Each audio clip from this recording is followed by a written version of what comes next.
Le livre de la Genèse, chapitre 47. Joseph alla avertir le Pharaon et lui dit: « Mes frères et mon père sont venus du pays de Canaan avec leurs brebis, leurs bœufs et tout ce qui leur appartient.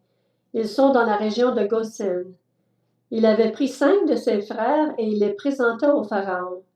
Le Pharaon leur dit: « Quelle est votre occupation? » Ils répondirent au Pharaon: « Tes serviteurs sont bergers, tout comme l'étaient leurs ancêtres. » Ils dirent encore au Pharaon: « Nous, tes serviteurs, nous sommes venus pour séjourner dans le pays, parce qu'il n'y a plus de pâturage pour notre bétail. En effet, la famine pèse lourdement sur le pays de Canaan. Veuille donc autoriser tes serviteurs à s'installer dans la région de Goshen. » Le Pharaon dit à Joseph: « Ton père et tes frères sont venus vers toi. L'Égypte est devant toi. Installe ton père et tes frères dans la meilleure partie du pays. Qu'ils habitent dans la région de Goshen. Et si tu sais qu'il y a parmi eux des hommes capables, confie-leur la responsabilité de mes troupeaux. » Joseph fit venir son père Jacob et le présenta au Pharaon. Jacob bénit le Pharaon. Le Pharaon dit à Jacob: « Quel âge as-tu? » Jacob répondit au Pharaon: « Ma vie errante dure depuis 130 ans. Elle a été courte et mauvaise, et elle n'a pas atteint la durée de la vie errante de mes ancêtres. » Jacob bénit encore le Pharaon et se retira de devant lui.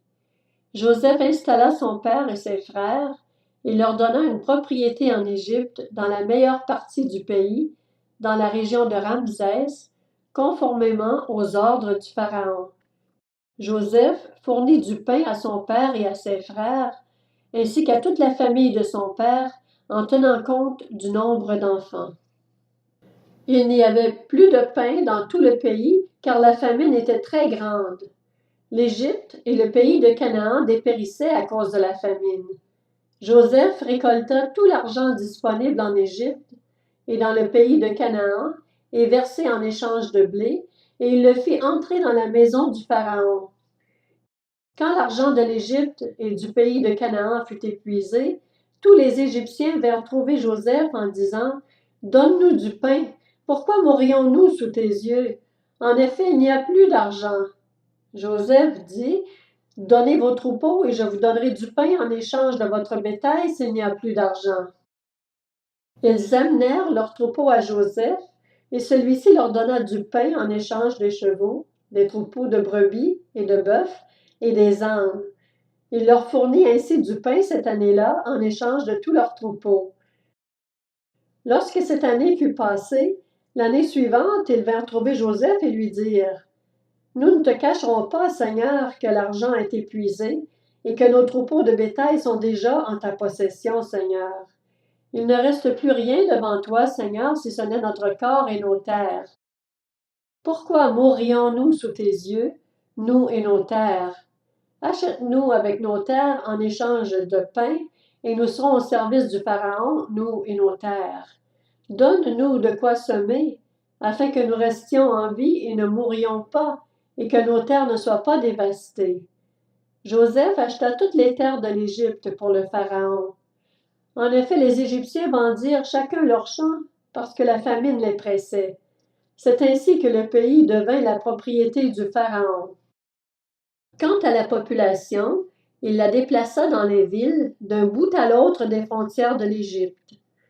Il n'y eut que les terres des prêtres qu'il n'acheta pas, parce qu'il y avait une prescription du Pharaon en leur faveur. Ils vivaient du revenu que leur assurait le Pharaon, c'est pourquoi ils ne vendirent pas leurs terres. Joseph dit au peuple: « Je vous ai acheté aujourd'hui, ainsi que vos terres, pour le Pharaon. Voici de la semence pour vous, et vous pourrez ensemencer le sol. Vous donnerez 1/5 de la récolte au Pharaon, et vous aurez les 4 autres parties pour ensemencer les champs, et pour vous nourrir, vous, vos enfants et les membres de votre foyer. » Ils dirent: « Tu nous sauves la vie. Si nous trouvons grâce à tes yeux, Seigneur, nous serons esclaves du Pharaon. » Joseph fit de cela une prescription, en vigueur aujourd'hui encore, d'après laquelle 1/5 du revenu des terres de l'Égypte appartient au Pharaon. Seules les terres des prêtres n'appartiennent pas au Pharaon. Quant à Israël, il s'installa donc en Égypte dans la région de Goshen. Ils acquirent des propriétés, eurent des enfants et devinrent très nombreux. Jacob vécut 17 ans en Égypte, et la durée de sa vie fut de 147 ans. Lorsqu'Israël approcha du moment de sa mort, il appela son fils Joseph et lui dit: « Si j'ai trouvé grâce à tes yeux, mets ta main sous ma cuisse et jure que tu feras preuve de bonté et de fidélité envers moi, en ne m'enterrant pas en Égypte. Quand je serai couché en compagnie de mes ancêtres, tu me transporteras à l'extérieur de l'Égypte et tu m'enterreras dans le tombeau familial. » Joseph répondit: « J'agirai conformément à ta parole. » Jacob dit: « Jure-le-moi. » Et Joseph le lui jura. Puis Israël se prosterna à la tête de son lit.